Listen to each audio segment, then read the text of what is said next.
Bonjour, nous voici ici pour les énergies du mercredi 23 juin. Je suis tombée au Yiking sur l'hexagramme numéro 6 qui s'intitule Le conflit. Oh, n'ayez pas peur. Le conflit, c'est juste le fait de ne pas aimer quelqu'un ou une situation. Il n'y a pas de mutant, donc c'est quelque chose d'assez fiable. Non pas que quand il y a des mutants, ce n'est pas fiable, mais quand il y a du mutant, cela signifie que la situation va se transformer assez rapidement. Là, c'est fixe, dirons-nous.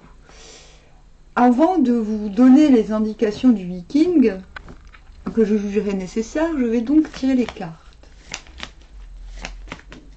Je tiens à préciser que le fait de ne pas aimer et donc le conflit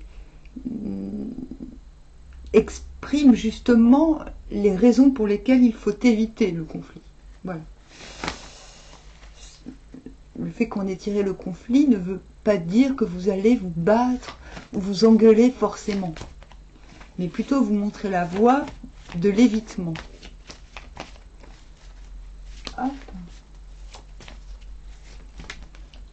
Nous avons l'empereur à l'envers.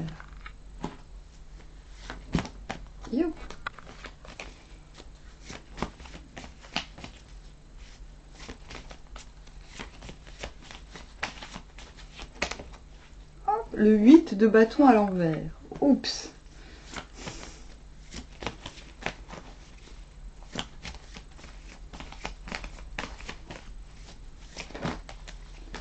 Eh bien,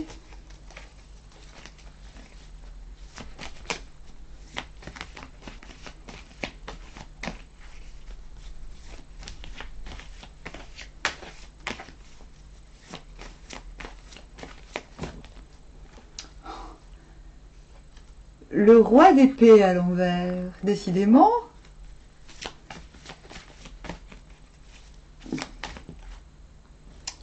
Le 7 d'épée.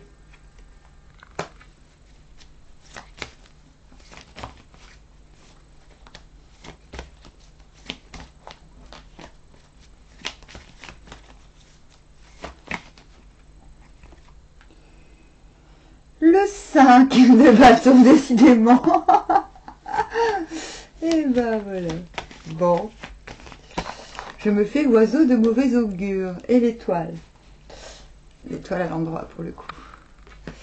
Qu'avons-nous? Bon, bah écoutez, d'un côté nous avons le 3 de cœur, j'allais dire, le 3 d'épée, et de l'autre la mort. Bon, bah dis donc, qu'est-ce qui se passe demain, hein? Qu'est-ce que je vais vous indiquer?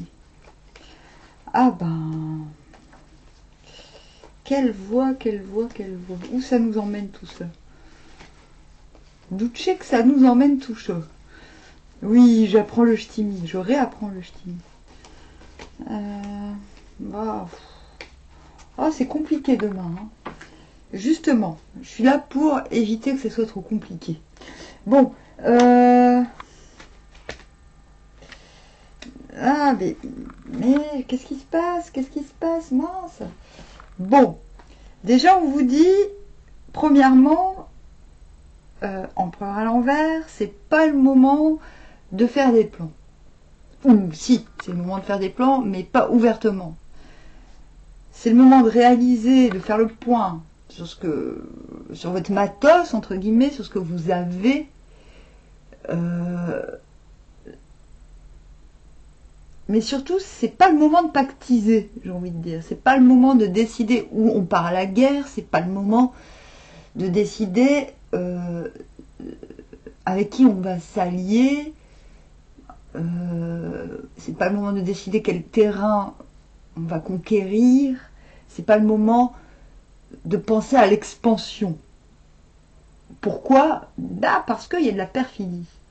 Parce qu'il y a quelque chose, il y a des choses pas claires, il y a des choses pas nettes, il y a des choses... il y a risque de vol, que ce soit matériel, spirituel, et oui, des fois on peut vous voler vos idées, ou carrément vous imiter, ça relève du 7 d'épée. Ou il y a la tentative il y a aussi tentative d'usurpation, qu'elles viennent de vous ou des autres. On a au moins cette clarté, en tant qu'empereur, de se détourner de l'expansion le temps que les choses ne soient pas claires. Effectivement, des bonnes mauvaises nouvelles risquent d'arriver. Donc quand j'ai dit, pourquoi j'ai dit bonne? Parce que le 8 de bâton, qui est quand même le symbole d'une communication, de la communication qui est censée faire sens, est plutôt vu, peut être vu comme un retour de bâton. Et si je dis bonne, c'est parce que peut-être cela peut être l'information d'un retour de bâton, que ce soit le vôtre ou celui de quelqu'un d'autre. J'ai dit bonne en premier, je ne sais pas pourquoi. Entre guillemets, aucune carte n'est bonne dans ce jeu. Désolé. Donc je serais tentée de dire qu'il serait intéressant, quoi qu'il advienne, d'attendre. Il y a de fortes chances pour que demain vous ayez de nouvelles informations et de ne pas céder à l'énervement face à ces informations. Voilà. Donc, moi je vais très clairement tout de suite vous donner un conseil. Évitez demain vous évitez la communication, parce que ça peut vous éviter de faire des erreurs. Quelles que soient les nouvelles, évitez de rétorquer demain. Évitez la confrontation, parce que le 6, c'est ça. Je vous l'ai dit avant de tirer les cartes, c'est justement l'intérêt de l'hexagramme du conflit, c'est de l'éviter. Donc quand bien même il y ait un sentiment d'injustice, il faut vous réfréner à tout prix. Ce n'est pas le combat qui va vous permettre de gagner. Et ça, voilà. Nous avons d'autant plus ce roi d'épée à l'envers, qui est le problème du roi d'épée à l'envers, c'est qu'il peut devenir, il peut se comporter en martyr. Et la carte vous dit non, surtout pas.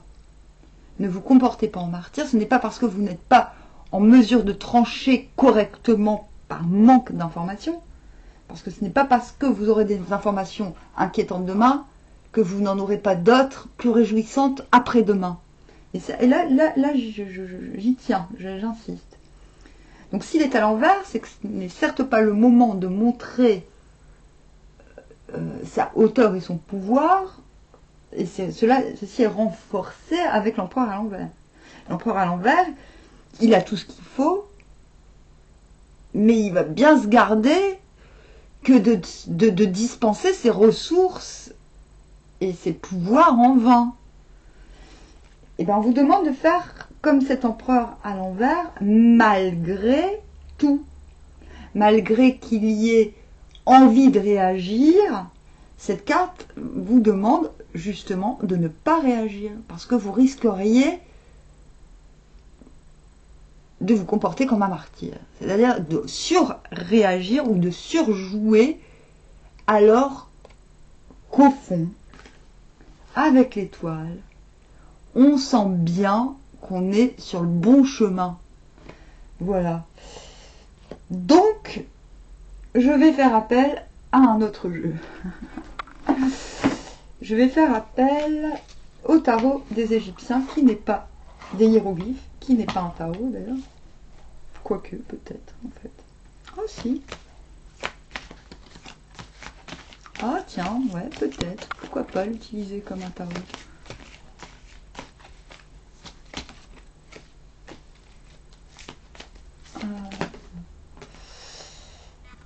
Tierce personne, 3. Donc il y a effectivement...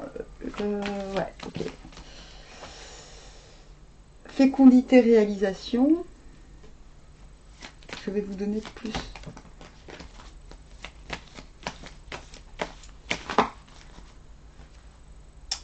Joie, orientation artistique. Ok. Renaissance, androgyne, en dos de deck. Bon, l'enjeu, c'est la renaissance, c'est de Bah, en plus, on a le héron qui est déjà là.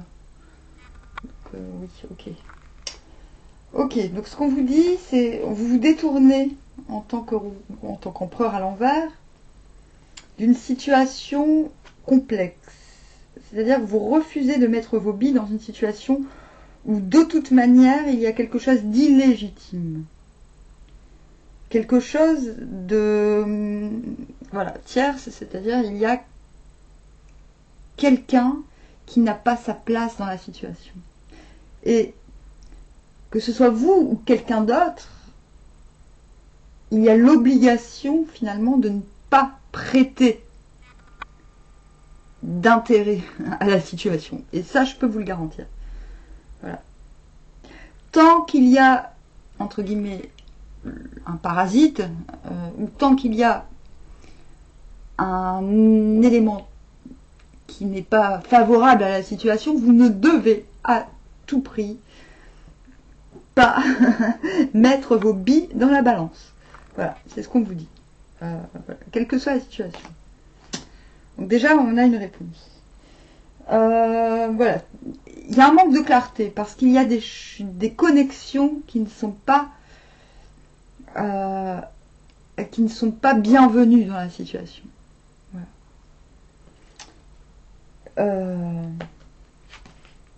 Il y a, comme je vous l'ai dit, un risque d'usurpation, un risque de... Oui, parce que le 7 d'épée sur l'empereur, c'est l'usurpation. Je ne vois pas ce que ça peut être d'autre. Donc, soit quelqu'un veut usurper votre place, soit vous risquez d'usurper la place de quelqu'un malgré vous. Raison pour laquelle vous vous retenez d'exercer, de mettre vos billes dans cette situation. Fécondité, réalisation. Donc, il y a quelque chose qui entrave la fécondité et la réalisation d'un de vos projets. Voilà, il y a une tierce personne qui est là et qui gâche tout. C'est comme ça.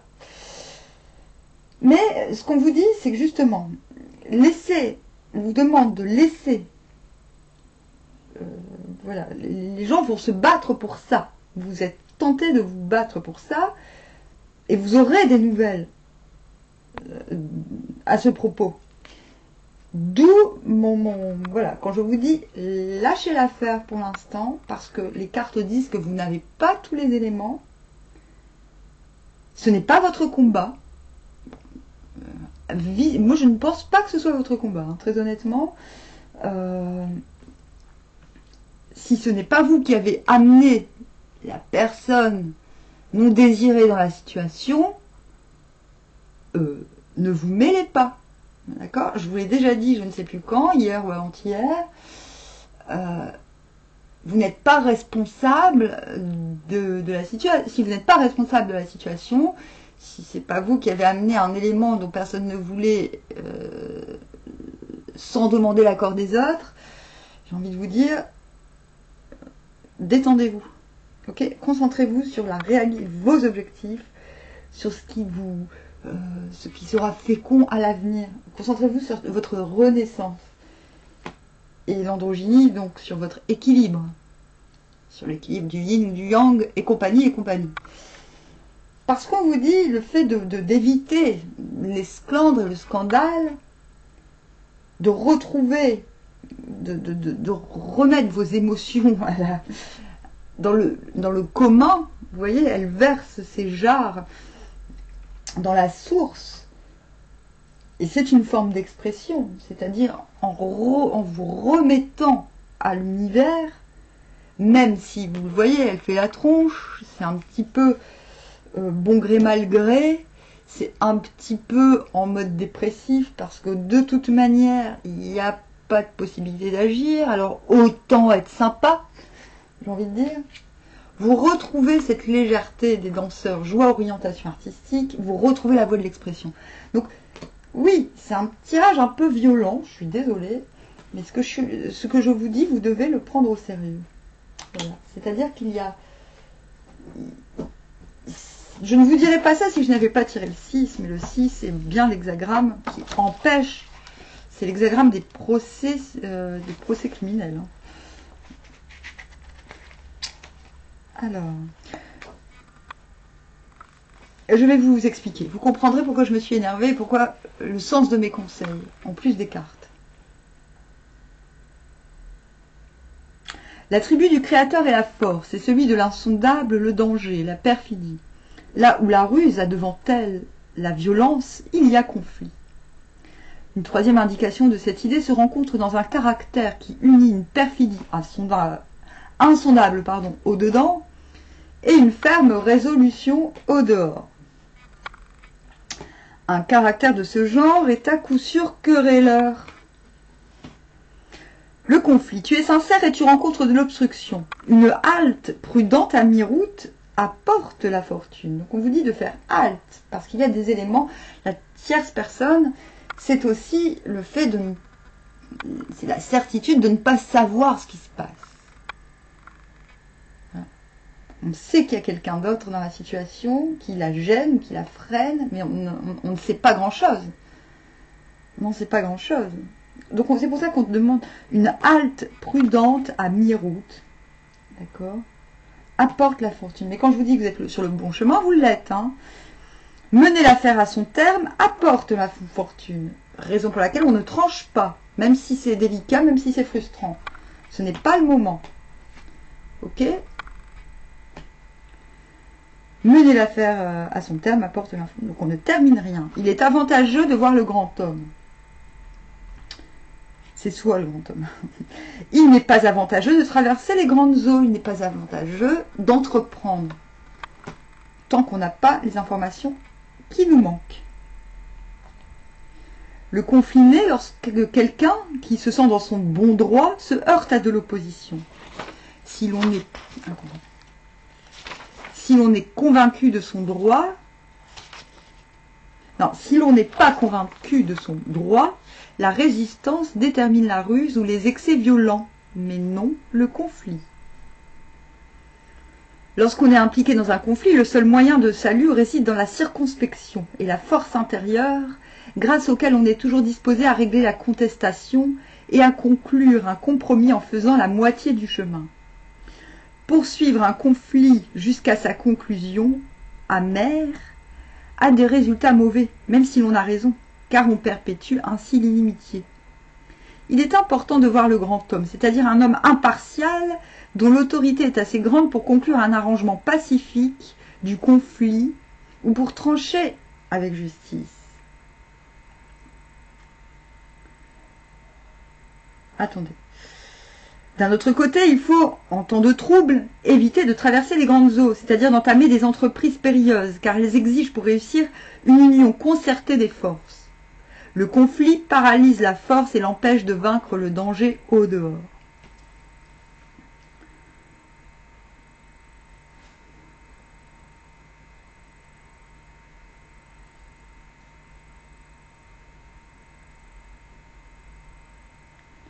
L'image fait allusion au fait que les causes profondes du conflit sont latentes dans les tendances opposées des deux parties. Dès lors qu'existent de telles dispositions divergentes, un conflit en découle fatalement. Il en résulte que pour prévenir le conflit, il faut considérer avec soin chaque chose au tout début. Si le droit et le devoir sont exactement fixés, ou si, dans un groupe, les tendances spirituelles des individus s'harmonisent, la cause profonde du conflit est écartée d'avance. Donc on vous donne les clés pour éviter un conflit. Donc on vous demande de repartir au début, en fait, de repartir au début, c'est-à-dire déjà... Mais je vais vous dire, faites halte. Faire halte tant qu'il n'y a pas de raison d'établir le droit. C'est-à-dire si vous manque des informations, et j'ai l'impression que c'est ça le problème,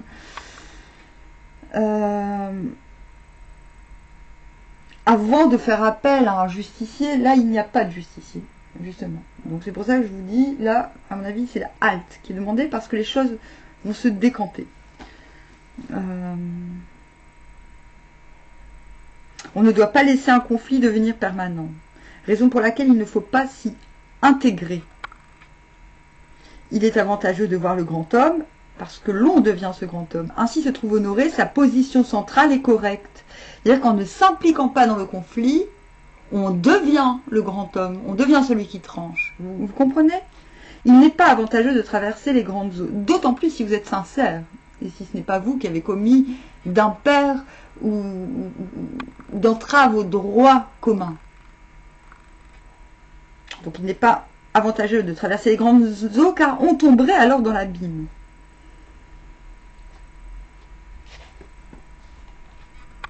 L'homme en conflit est sincère et rencontre de l'obstruction.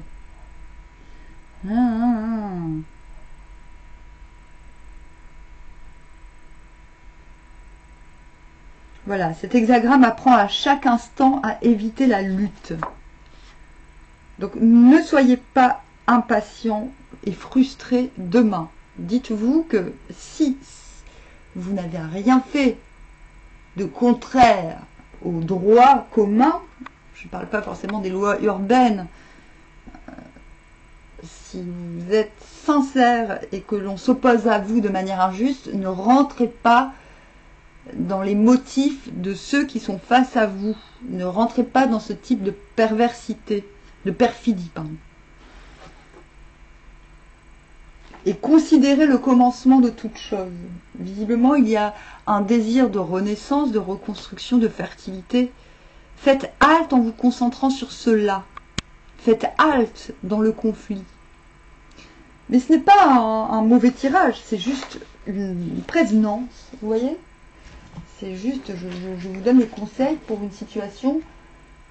Ce sont les énergies, c'est comme ça. Voilà.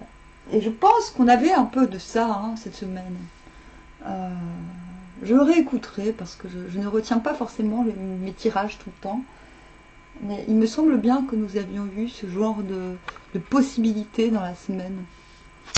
Bon, bah suivez mes conseils pour éviter que ça parte comment on dit déjà, poliment. Bah, je ne suis pas polie. Pour pas que ça parte en couille, quoi. Bah, pour pas que ça parte en couille, on suit les conseils du Yiking. On devient le grand homme, capable de trancher, en montrant l'exemple. Et montrer l'exemple, c'est ne pas rentrer dans le conflit. Ok? Ça marche. Bon, bah, je vous dis à bientôt. Armand.